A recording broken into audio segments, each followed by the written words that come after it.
Comment मुझे प्राप्त हुआ है और कुछ पर्सनल ईमेल्स भी आए हैं।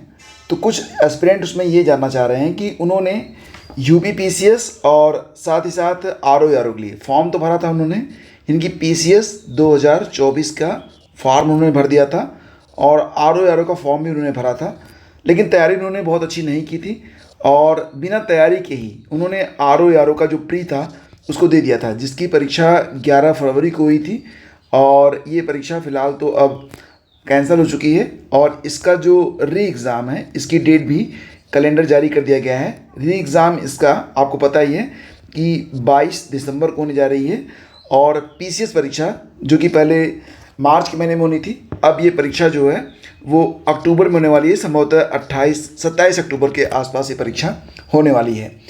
तो दोस्तों यहाँ पर कुछ एस्पिरेंट ये जानना चाहते हैं कि ये जो यूपीपीसीएस के फॉर्म हैं और जो आरओ का फॉर्म उन्होंने भरा हुआ है, जिसकी तैयारी उन्होंने अभी तक बिल्कुल सीरियसली नहीं की है, तो आगे उनको जो समय मिल रहा है, जैसे कि जब ये वीडियो मैं बना रहा हूँ तो आज जून की 6 तारीख है, तो आप ये मान कर सकते हैं कि आपके पास पीसीएस के लिए एटलीस्ट 4 मंथ का समय है। और इसी के साथ अगर आप बात करें आरओ के बारे में तो इसमें लगभग आपके पास 6 मंथ का समय है। तो पूछ रहे हैं कि क्या 4 मंथ और 6 मंथ में तैयारी करके प्री की तैयारी अच्छे से की जा सकती है और प्री के साथ क्या मेंस भी क्वालिफाई किया जा सकता है।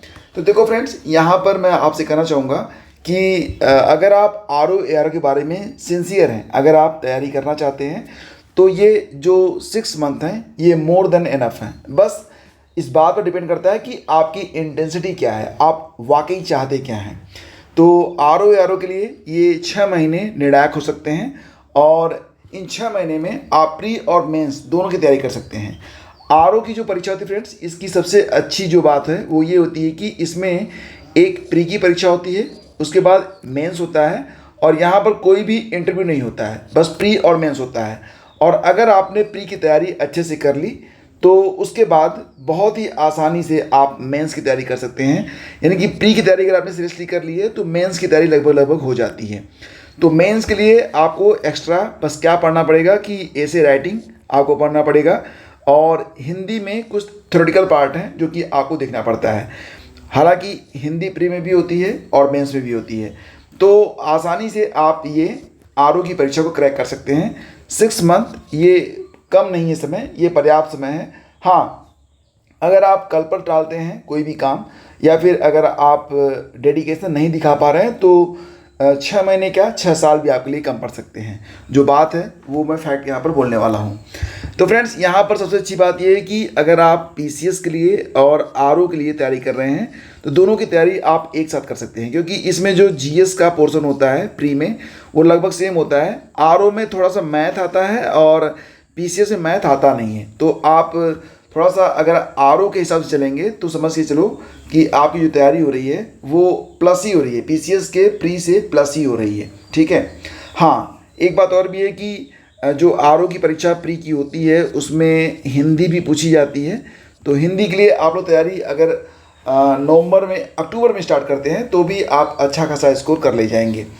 तो सबसे पहली बात ये होती है कि कोई भी तैयारी अगर आपको करनी है, कोई भी परीक्षा को क्रैक करना है, तो सबसे पहले तो कीप इट सिंपल, उसे थोड़ा सा आसान बनाएं। यानी कि तथ्यों को अगर आप आसानी से समझ लेते हैं, हर बात आपको समझ में आ जाती है तो चीज़ आसान हो जाती है। मतलब कि सबसे पहले तो सिंप्लीफिकेशन पर आपको फोकस करना है और अपनी हर चीज़ को सिंपल रखिए। मतलब ये कि जो आपका समय है उसे अनावश्यक आपको गंवाना नहीं है और जो सिलेबस है उसको इतनी बार पढ़ लेना है कि वो आपको बस यूं ही याद हो जाए। और अपनी तैयारी में भी जो सोर्सेज हैं उनको लिमिटेड रखिए। ऐसा नहीं है कि आप बहुत ज़्यादा यूट्यूब पर सक्रिय रहते हैं और आपने लगभग आप प्रतिदिन एक स्ट्रेटजी वीडियो आप ज़रूर देखते हैं। अगर आप प्रतिदिन एक स्ट्रेटजी वाला वीडियो देख रहे हैं तो अलग अलग लोगों की स्ट्रेटजी जो होती है वो अलग अलग होती है, तो इसका मतलब होगा कि आप काफ़ी कंफ्यूज रहने वाले हैं। तो सबसे बड़ी बात कि आपके जो रिसोर्सेज हों वो लिमिटेड हों। कहा जाता है कि आप 10 किताबों को एक बार पढ़ें, उससे बेटर है कि एक अच्छी किताब को आप 10 बार पढ़ लें, आपको उससे ज़्यादा फ़ायदा होगा। ठीक है। तो यहाँ पर बात करेंगे कि जो आपकी प्री की परीक्षा होगी, प्री एग्ज़ाम आरओ के लिहाज से, इसका नोटिफिकेशन तो पहले ही आ चुका है और अब एग्ज़ाम डेट भी आ चुकी है, री एग्ज़ाम डेट ये 22 दिसंबर है। तो समय कितना है आपके पास ये आप खुद भी कैलकुलेट कर सकते हैं। प्री में अगर बात करें तो आरओ में 2 पेपर होते हैं प्री में, एक तो आपका जीएस का पेपर होगा और दूसरा आपका हिंदी का पेपर होगा। जीएस 140 नंबर का होता है और हिंदी आपकी कुल 60 नंबर की होती है। तो जो प्री की परीक्षा होगी ये कुल 200 नंबर की होती है। कट ऑफ ये अक्सर 125 से 130 के बीच में रहती है, लेकिन अगर आप 135 प्लस मार्क चल रहे हैं तो डेफिनेटली आपको कोई हिला नहीं सकता है, फिर आपका जो प्री है वो आसानी से क्रैक हो जाएगा। तो 140 नंबर जीएस और 60 नंबर की हिंदी, कुल मिला के 200 नंबर का आपका प्री होगा। इसके बाद मेंस के बारे में चर्चा हम अलग वीडियो में करेंगे, फिलहाल तो हम फोकस कर रहे हैं इस पर प्री के बारे में। तो जीएस में जो पार्ट काफ़ी इंपॉर्टेंट है, आपको बहुत ही अच्छे से क्या क्या पढ़ना होगा। आप साइंस, ज्योग्राफी, पॉलिटी, हिस्ट्री और करंट अफेयर, ये कुल मिला के 5 टॉपिक ऐसे हैं जिनकी तैयारी आपको खूब करनी है, मतलब खूब अच्छे से कर लेनी है। लेकिन आपके जो रिसोर्सेज हों वो लिमिटेड होने चाहिए। यूपी सेशन में आपको खासतौर से जो कोर फैक्ट्स हैं वो आपको याद रखने हैं, यानी कि यूपी के बारे में जब भी कोई नई चीज़ है वो आपकी डायरी में आ जानी चाहिए। एक अलग से कॉपी बना लीजिए और उसमें यूपी से संबंधित जो भी फैक्ट हैं वो सारे फैक्ट आपके नोट होने चाहिए। इसके अलावा अर्बनाइजेशन एंड पॉपुलेशन पर कुछ नोट्स मैं आपको प्रोवाइड कर दूंगा।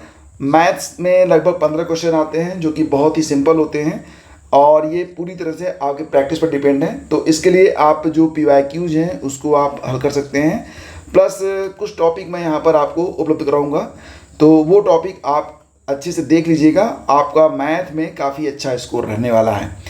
EVS के लिए आप केवल घटना चक्र और दृष्टि पब्लिकेशन की जो किताबें आती हैं उस पर भी फोकस कर सकते हैं। तो बेसिकली आपको साइंस केवल घटना चक्र से पढ़ लेना चाहिए, ये मोर देन इनफ होगा। ज्योग्राफी के लिए घटना चक्र और 11th की NCERT जो कि मैप के लिए होती है, तो मैप के लिए आप 11th की NCERT लेकर चलेंगे तो अच्छे से तैयारी हो जाएगी। पॉलिटी में केवल GC पर्याप्त है। बहुत सारे लोग आपको कहेंगे कि आप लक्ष्मीकांत की बुक भी पढ़ लीजिए, लेकिन फ्रेंड्स यहाँ पर क्या चक्कर है कि लक्ष्मीकांत ये मतलब RO के हिसाब से काफ़ी बल्कि हो जाती है, तो बस GC पर्याप्त होगा, ठीक है। इसके अलावा हिस्ट्री में अगर आप देखेंगे तो हिस्ट्री में आप घटना चक्र और स्पेक्ट्रम, खासतौर से जो मॉडर्न पार्ट है स्पेक्ट्रम का उसको आप पढ़ लीजिए। बाकी जो एंशिएंट और मेडिवल पार्ट है उसके लिए जो आपका घटना चक्र है वो पर्याप्त है। हाँ, एक बात जरूर है कि घटना चक्र काफ़ी बल्कि बुक है, काफ़ी बड़ी बुक है, तो यहाँ पर आपको घटना चक्र नोट्स भी तैयार करना पड़ेगा, क्योंकि अगर आप सिर्फ पेजेस पर डिपेंड हैं तो लगभग 600 से 800 पेज के आसपास घटना चक्र रहती है, तो आप बस उसे पढ़ते ही रह जाएंगे। तो एक स्मार्ट स्ट्रेटजी आपको फॉलो करनी पड़ेगी कि घटना चक्र आपको मतलब पढ़ना भी है और उसका अच्छे से नोट्स भी लेना है, और केवल क्वेश्चन और उसका आंसर ही नोट्स में नहीं लिखना है। जो वहाँ पर एक्सप्लेनेशन होता है वहाँ से भी क्वेश्चन बनते हैं, तो कैसे कैसे क्वेश्चन बनते हैं इसके लिए बेहतर ये होगा कि आप जो पिछले साल के क्वेश्चन पेपर हैं उसको भी देखें। क्वेश्चन पेपर तो बहुत ही इंपॉर्टेंट है और विदाउट क्वेश्चन पेपर रीडिंग के तो आप इस परीक्षा में सफलता की कल्पना भी नहीं कर सकते हैं। तो क्वेश्चन पेपर पढ़िए, और मैं तो यही कहूँगा कि 2015 के बाद से जितनी भी परीक्षाएं हुई हैं UPPSC की, चाहे वो PCS की हो, चाहे वो RO की हो, चाहे वो कोई भी एग्ज़ाम हो, तो जितने भी क्वेश्चन पेपर आपको मिल रहे हैं सभी को आप हल करिए। वैसे भी इस चैनल पर आपको लास्ट 5 ईयर के PCS के और 5 ईयर के लास्ट RO के जो क्वेश्चन पेपर हैं उनका कंबाइंड वीडियो उपलब्ध करवाया जा रहा है, तो उसका लिंक वीडियो के डिस्क्रिप्शन में होगा, उसको आप जरूर देखिएगा, क्योंकि उसमें जो फैक्ट हैं वो रिवाइज्ड हैं और जो करंट सिनेरियो है उसके मुताबिक है, ठीक है। इसके अलावा फ्रेंड्स हम बात करें तो EVS के लिए आप GC और दृष्टि पढ़ सकते हैं, मैंने बताया आपको।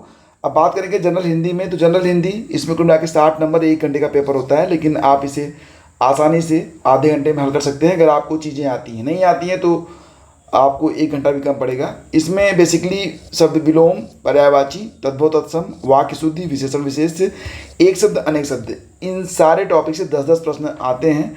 तो इसके लिए आप कोई भी किताब, मार्केट में बहुत सारी किताबें उपलब्ध हैं, कोई भी एक किताब लीजिए और अच्छे से तैयारी करिए। टारगेट ये नहीं होना चाहिए कि आप 60 नंबर का पेपर है तो उसमें 50 ले आएँ। आपका टारगेट जो है 55 प्लस का होना चाहिए, तभी जाके आपको सफलता यहाँ पर मिल पाएगी। तो इतनी चीज़ें मैंने आपको बताई हैं, और अगर आप चाहें तो यहाँ से अपनी तैयारी को आप स्टार्ट कर सकते हैं, और बाकी चीज़ों के बने रहिए हमारे साथ इस चैनल पर। हम शीघ्र ही मिलते हैं आपसे। और हाँ, वीडियो को लाइक और शेयर जरूर कीजिएगा, और जो एडिशनल इन्फॉर्मेशन है वो आपको पहले कमेंट में और जो कमेंट बॉक्स होता है, डिस्क्रिप्शन होता है, दोनों में आपको उपलब्ध करवाया जाएगा। धन्यवाद।